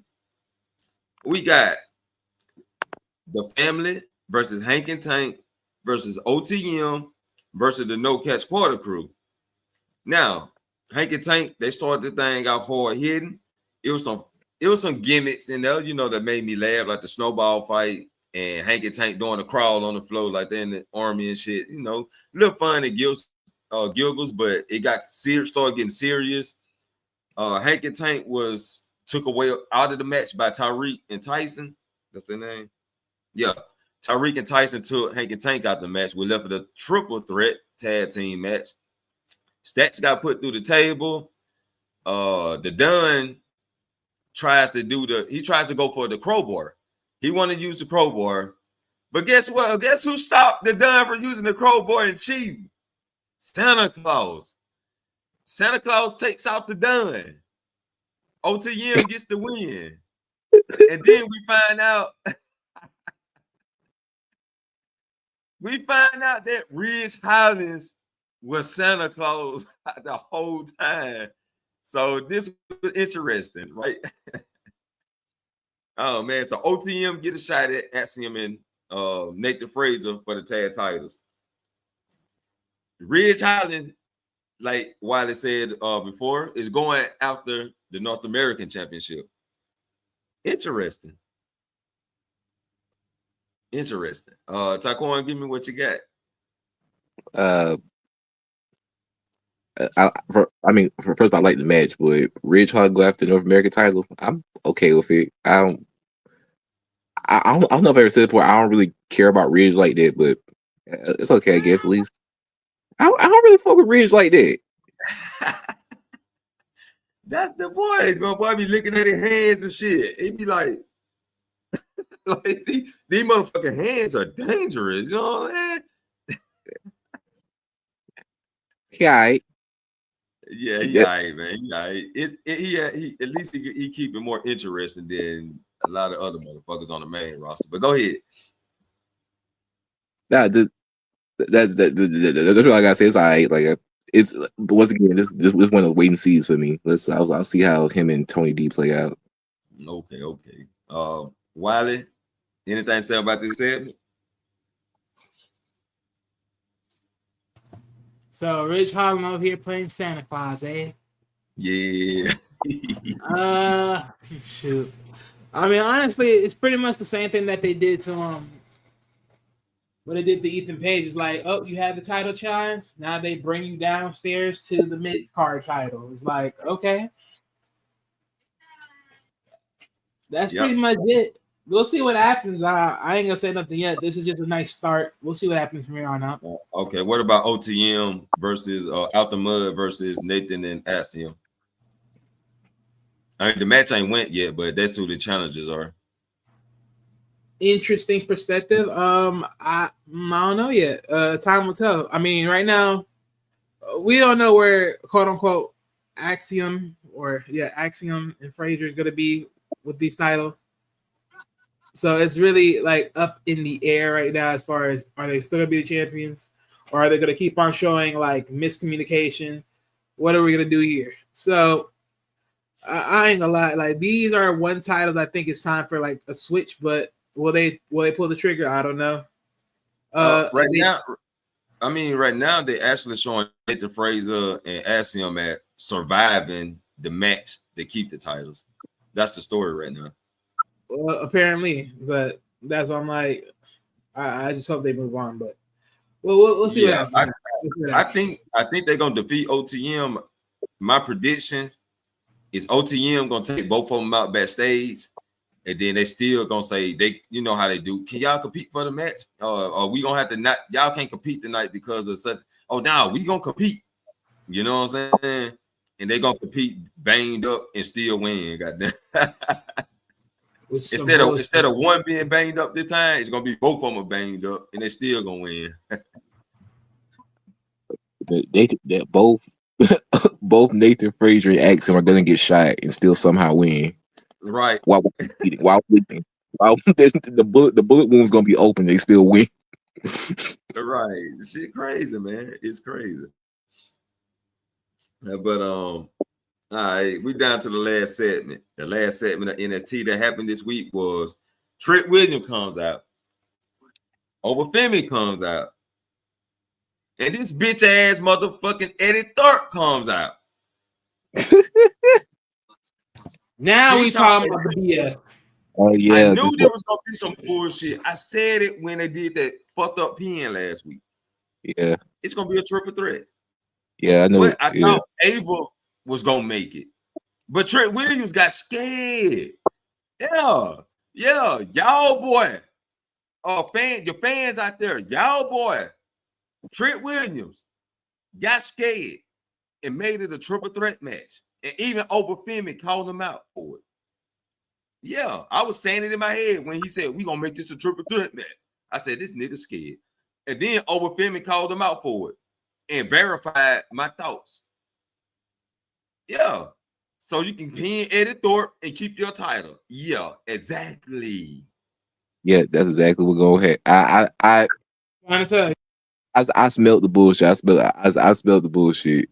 And like I don't like it, but I get what they try to do. They try to like, all right, Trick can retain without pinning Oba, then they could do him and Oba later one-on-one. But here's my question, right? If you don't want Oba to get pinned, right, why the fuck did you bring him back this early then? Like, like that's my question, right? If you don't want Oba to like wrestling always does is like this ain't even just WWE. Like wrestling, I've always did dumb shit like this where it's like if you don't want a person to get pinned, then just don't make the match. It's that simple. Just don't make the match if you don't want a person to get pinned. Yep, I did that. Yep, I can dig it. What you got to say on this segment? Man, when I saw this bullshit, all I could thought of was, hey, Trick, I didn't know you was running away from competition. I didn't know you was running away from this ass whooping, boy. I didn't thought you was gonna be a bitch and run away from ass whooping.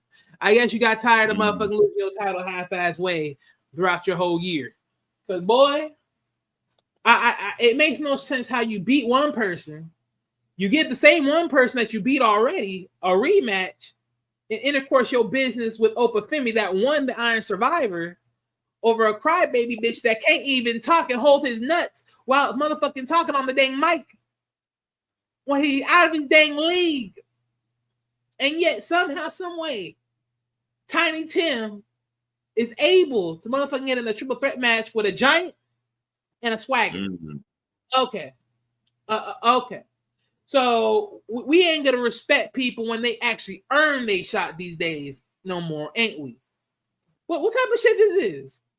Yep. What kind of disrespectful shit this is? Boy, I'm telling you right now, I don't care if he is in this match. Oba better destroy both of their ass and pin both of them just to embarrass him even worse. I expect double pin. Make it emphatic. Now you know they're trying to save it for a bigger event. Yeah, I think they're gonna push Oba. They're gonna push Trick and Oba back to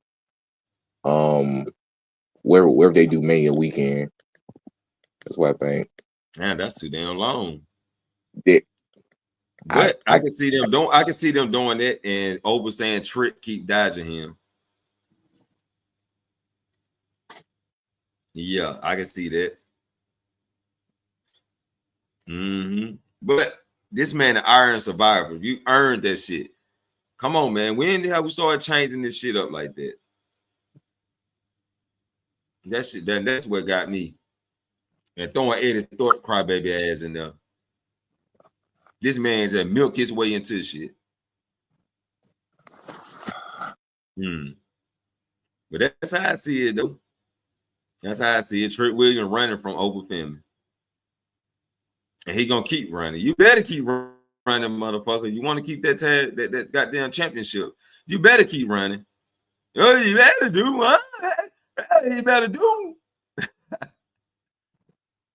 So once Obafemi get it, you do. I don't need none of it. I don't need You ain't trying to get none of it. I'm gonna give you one. You know what I'm saying? Ain't Tell no him. two. I done gave you Tell him. chances, baby. It ain't no joke. It's no joke. You know what I'm saying? That's what Obafemi gonna be telling his ass. One more time, boy, you do. Cause this right here ain't no joke. Huh? But yeah, that's what happened on NXT. That's what happened on Raw. I covered most of the news that wanted to cover. I don't know if anything else out there. Any good shit on SmackDown? I got remember what happened on SmackDown last week.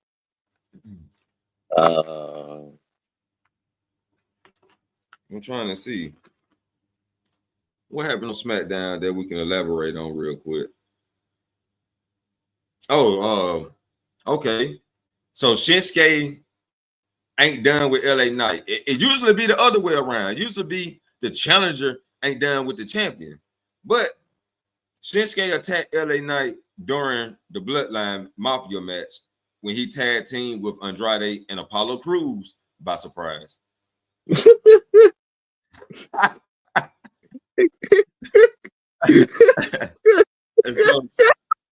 So we will be getting the LA Knight versus Shinsuke rematch. That's coming soon. He's not done, and that's rare that shit happened. You know, the fucking LA Knight ain't said nothing about this man. They brought this man up, and Shinsuke just attacked this man out the blue. As for Apollo, hey, good luck, goddamn it, because only 3 hours. When they go 3 hours, I hope they advertise him more. Back the catering for him. Back. Now, I think they're gonna use him in 3 hours. Catering for him. Ain't no way.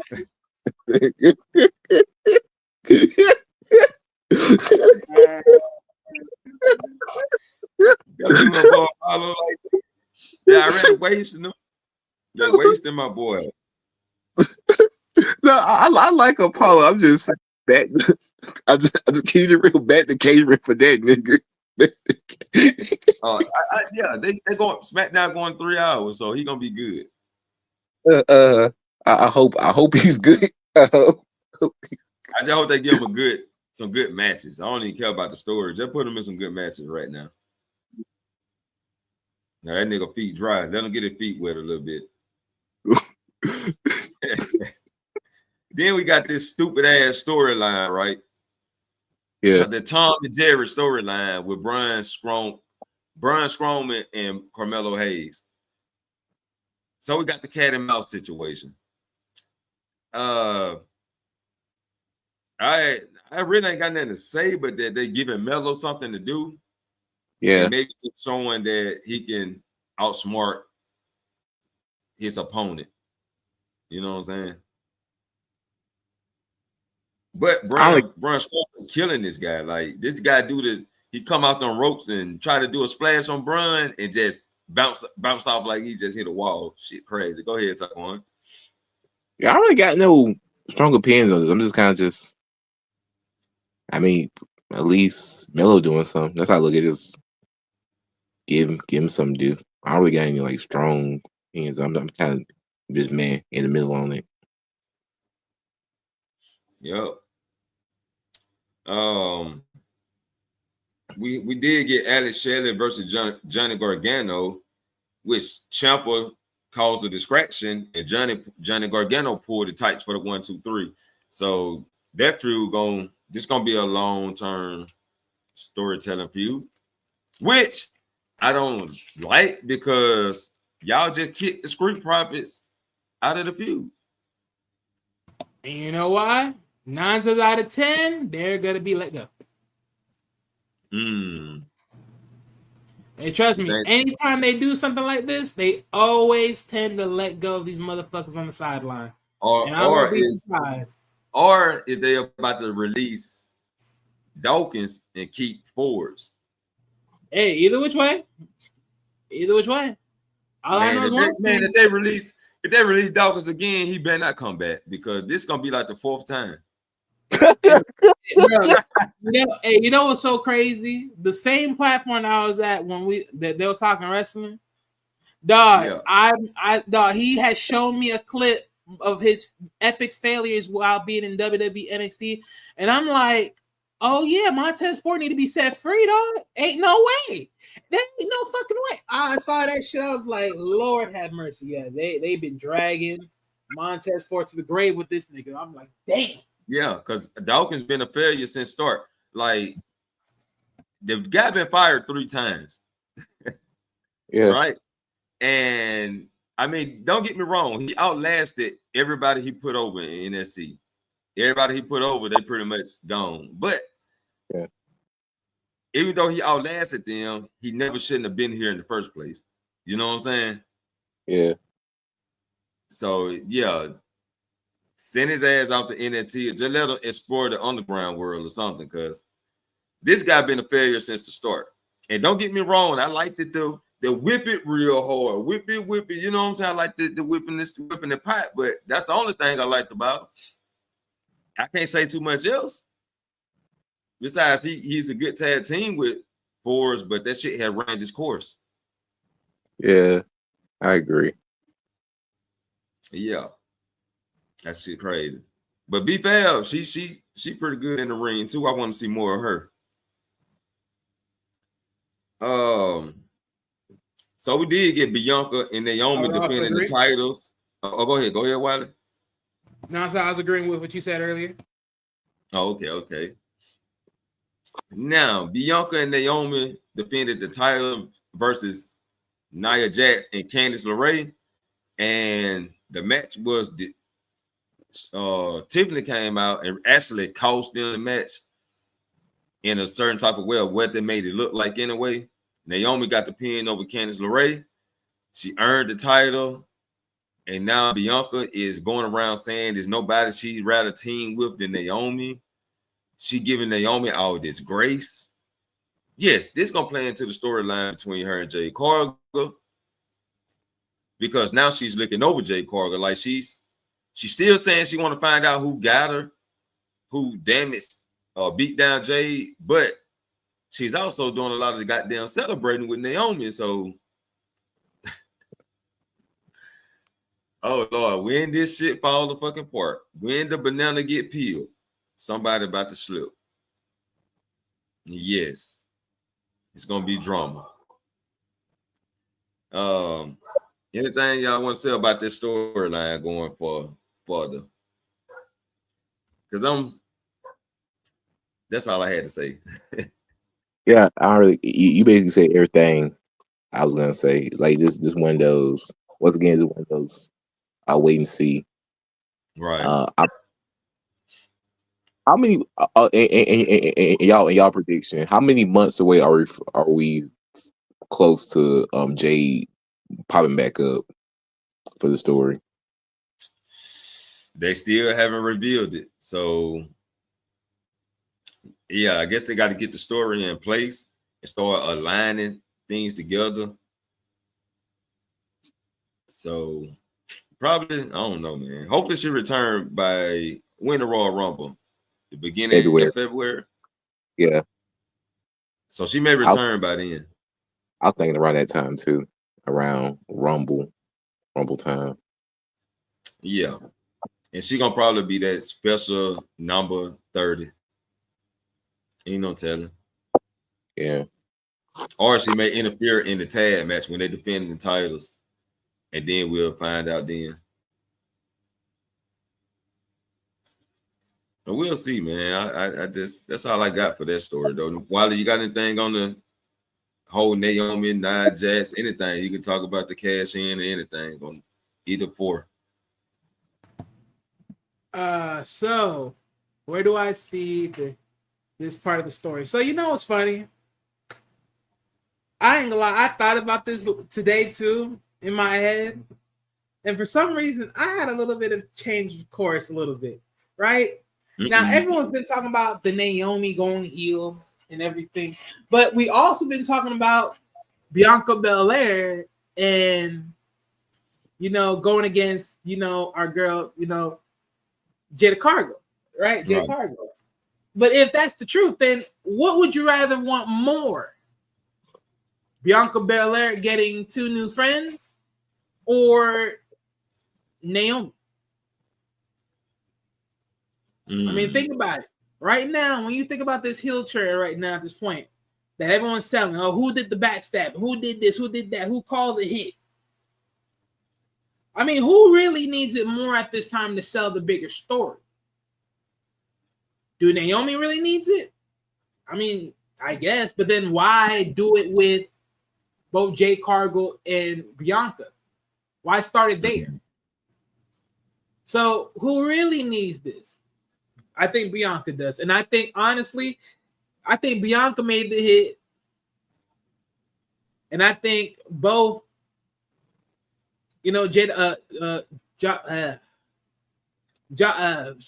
Jay. Oh my God. I hate when I don't remember names, bro. I hate when I don't remember names. Jay Gargan. Yeah, no, Lash Legend and Nash. Okay. Cora Parker. Yeah, I think those two were a part of the hit. And I think right now, if those two are coming up to the main roster, I think they will fit nice and perfectly behind Bianca Belair. And I think I think that's the perfect smash, because personally, when you really think about it, Naomi, again, I said this before, and this is why I said if they sell it, I won't buy it, because there's not enough evidence of this heel turn really going to happen. And plus, why would it need to start here? Why here? I mean, granted, you could sit here and say, well, Naomi needed to get these two on her team, right? And of course, to weasel right in, since she's close, she could betray Belair and Jay Cargill. So that's one point, right? That's one point for Naomi that she can work in the storyline. Fine. But again, if you need a big pop to happen right now, especially going on to WrestleMania, who is more deserving of this pop right now? Do you really want Naomi to really have it? Again, we can all agree that she needs a new little direction, a new little setup. But that she needs this heel turn, though. Not necessarily. And see, that's what I'm saying. Not at the moment. She don't. She not. I mean, the glow starting to pop a little more. So yeah, maybe she can glow a little bit longer. All I'm saying is someone needs this bigger heel story more than the next person. So for me right now, some reason in my noggin, I have a fatal belief that Bianca made the hit behind closed doors.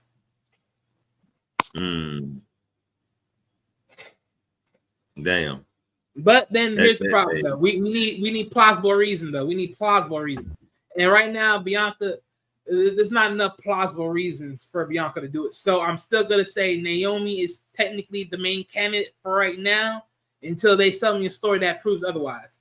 Because right now I can't really say Bianca at this point, because there's not enough for me to say Bianca. Damn. I mean, sure, she's been showing some fed up moments, but not to the point where she's fed up with her tag team partner. So it's like, again, where is the fed up moment in just her time? That's my thing right there. So that's why I'm still gonna have to give it to Naomi right now. But if I'm looking at this from who would gain more from this, it would definitely be Bianca Belair more than anything. Yeah, I can see that. I can see that. God damn. It's gonna be a wild ride, boy. I'm talking about it's gonna be a wild ride to WrestleMania. Yes, sir. Damn. We're gonna see, man. We're gonna see. I got to wait this out. Because hey, if it's Bianca, that's gonna be a force to reckon with if she team up with Lash Legend and Jakara Jackson. That's gonna be a force. But I still rather beat Naomi, because I don't like the glow gimmick. And I seen what she could do as a heel when she was with the Sasha Banks and Tamina. And look, I agree with you. I agree with you. But the thing is, this is the problem with the play, right? The problem with the play is, do you really look at Naomi as a top leading character, as a main leading character? You look at it as a side piece. You don't look at it as a top leading character. That's why I said it makes more sense for Bianca more than it does her. But then again, we'll see.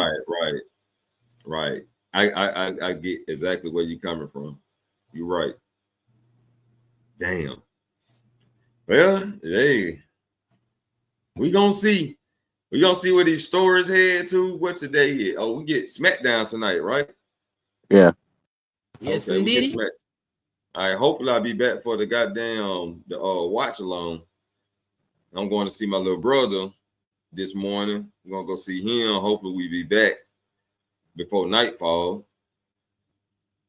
So yeah, and we can do the watch along so we can see where some of these stories taking off at on SmackDown. Get some more goddamn investigation going. If they give us that this week. Man, they need to fix these investigations. It's taking too damn long. I know, right? That long-term storytelling killing me, boy. I'm talking about, god damn, you can't do this shit with everybody. God damn. Shit. I swear it's killing me. But I'll take it for what it is. I think that's all I had though. Any thoughts on Tessa Blanchard? Y'all want to get y'all thoughts on Tessa Blanchard coming to TNA? I ain't really want to touch that, but I ain't feeling it. I actually saw it live at I was in the chat, like I was in the chat and we was watching that TNA show, and nah, I ain't feeling it. Oh, you seen the show when she was on? I ain't seen it lately. Yeah, I saw it. Yeah, sure. I ain't feeling it. You got any thoughts on Tessa? Wiley?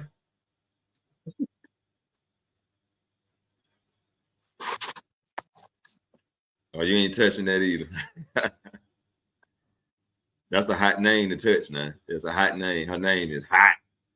Yeah, I'm just surprised that you mentioned it on the show, but nah, I ain't. Yeah, yeah, say the wrong thing. Say the wrong thing and get canceled. Goddamn. Yeah. I might don't need to touch it my damn self. Shit. Tell you. But now, as far as Tessa though, I ain't got no problem with her going back to TNA. You know what I'm saying? Like, actually, the shit that she did to the woman, it has been put aside. She actually got pictures with the woman after she apologized and shit. Right? Yeah.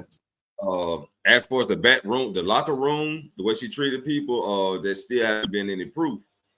So maybe they just don't like her arrogance and her ego. Maybe she had a high ego or something. It probably did say some shit that was hurting to some of the people backstage. Maybe she did, but she don't. She haven't took accountability for it. But she did take accountability for the racial slur and spitting on the woman. She did take accountability for that, but said it's also been died down. You know, she apologized and her and the woman took pictures together. Maybe she paid the woman off though. You know, she could have paid off. Yeah. So, you know, we always got to think about that in the books. That money talk. So, the part is the fun part is that I watched that pay-per-view when she came back, right? Yeah. I was more offended by Top Dollar main eventing than her coming back. Top Dollar Damn. He made it so not Top Dollar. Yeah, Damn. Top Dollar and Dolph Ziggler, or aka Nick Nemeth, they made a video. Wow. Yeah. Damn. So you're more offended by that than Tessa return. I gotta see that nigga to make the vid. But I do think it's a business move, because you're finna lose your top person, or Jordan Grace, you're finna lose her to WWE. Yeah. It's about 3 more names that's contract is almost up, and they about to go to WWE, or maybe some may resign. Yeah. But now Alexander say he's going underground. Joe Hendry. Yeah. Yeah, he about to sign with WWE. No, not him. Please. Jordan Grace about to sign with WWE. So it's only right that you bring a top name in, right? One of the top names and most controversial name, it tells her. So people also gonna tune in to see what she's doing. Yeah, I get the business move of like you know one top woman for another top woman. I get it though. Yeah. I'm Now the way allowed. they did. Part of me feels like Go they're ahead, gonna. Wiley. No, I said a part of me feels like they're gonna regret that. They might just regret that. I feel Yeah. Go ahead. no. I was thinking too like they might regret it, but I can kind of in my mind understand the business a bit. Oh yeah, oh yeah. I mean, I ain't got not that part. That part is just the obvious play, but sometimes even the obvious play is not the best play. Because I'm gonna tell you right now, if you get about to leave if one of your top women is about to, even if she don't leave, right? Let's say hypothetically you don't leave. You trying to tell me you can't build no one else after her to be the top dog? Shit, I thought Ash by Elegance supposed to be in the top star, one of the top stars. I guess she still Well, I guess she still get the Brooks. Goddamn. Hell no. Oh shit. Damn. Trash. Still trash. That's a damn shame. Well, I'm trying to think of somebody. I can't even think of these women's name on that show. They have a pretty good roster. A pretty good women's roster. I like I've never ever seen her wrestle. I'm a fan of Tasha Steelz. I love y'all familiar with Tasha Steelz. Okay. She's on TNA. She was WWE done though, right? NSC? No. I don't know. I don't know if she showed up one time or not, but no, she on TNA. Okay. Well, TNA better do well. Nah, I believe TNA gonna flourish. They've been flourishing this long, so yeah, they good. Well, they just got to work on. They just got to work on building some more women up. Maybe some guys. Boy. I mean, shit, they still got rules, man. For Pete's sake, they can't. Man, I don't know. They got Havoc. They got. Oh my goodness. And y'all told me y'all needed this woman back. Oh Lord. Okay. Yep. Desperation like a motherfucker. Yep. Let's see how it turned out. I'm gonna keep my eyes on the news for TNA. Keep my eyes in the news. I think that's all like I got right now to touch on. So tomorrow will be the watch along if I get back in time. And Sunday we'll be back. We'll be back in this thing. They'll talk about a little news and SmackDown and how they're scratching out some stories, getting ready for 2025. They go live on Netflix. Yep. Any final thoughts, Taquan?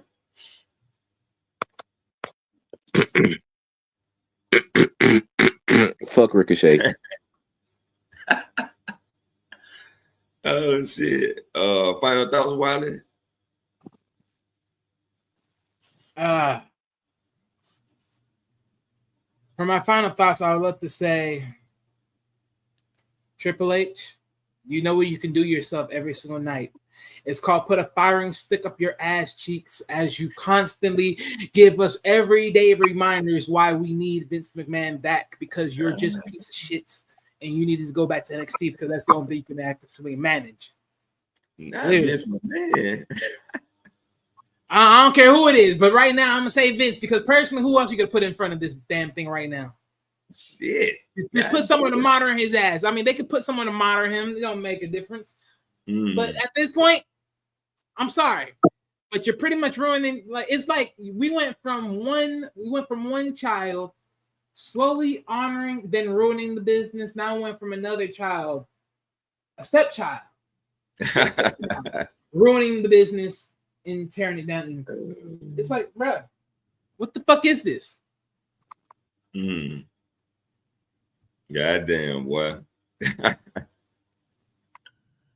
Oh man, y'all don't forget to hit that goddamn like button and push the like button because it ain't hard to push the goddamn button. Push the button.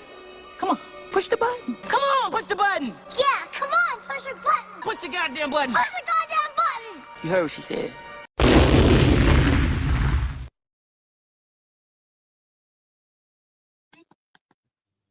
Yeah, man. You're new to the channel, make sure you subscribe. I be the main event. This is Taquan. Don't have a praise. Oh shit. This is Wiley.